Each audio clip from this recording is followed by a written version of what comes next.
Megastar రాజకీయాలు వదిలేసిన రాజకీయాలు విమర్శలు మాత్రం చిరంజీవిని వీడటం లేదు. సందర్భం వచ్చిన ప్రతిసారి మెగాస్టార్ చుట్టూ అనేక కథనాలు అల్లుతూనే ఉంటారు. ఇలాంటి వాటిపై స్పందించేందుకు దూరంగా ఉండే చిరంజీవి తాజాగా ఓపెన్ అయ్యారు. టాక్ ఆఫ్ ది డేగా మారిపోయారు.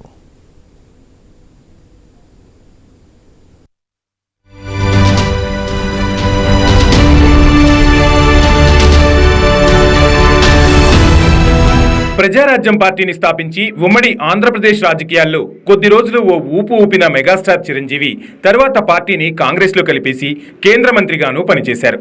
2014 నుంచి రాజకీయాలకు దూరంగా ఉంటూ వస్తున్నారు.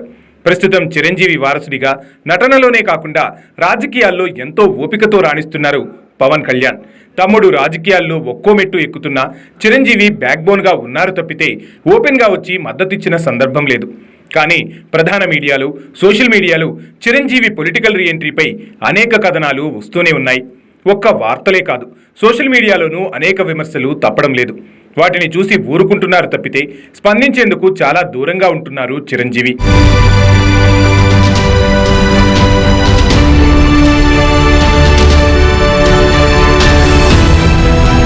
ఫినిక్స్ ఫౌండేషన్ భాగస్వామ్యంతో ఏర్పాటు చేసిన బ్లడ్ డొనేషన్ డ్రైవ్ కార్యక్రమానికి హాజరైన చిరంజీవి సోషల్ మీడియాలో వచ్చే ట్రోల్స్ పై స్పందించారు.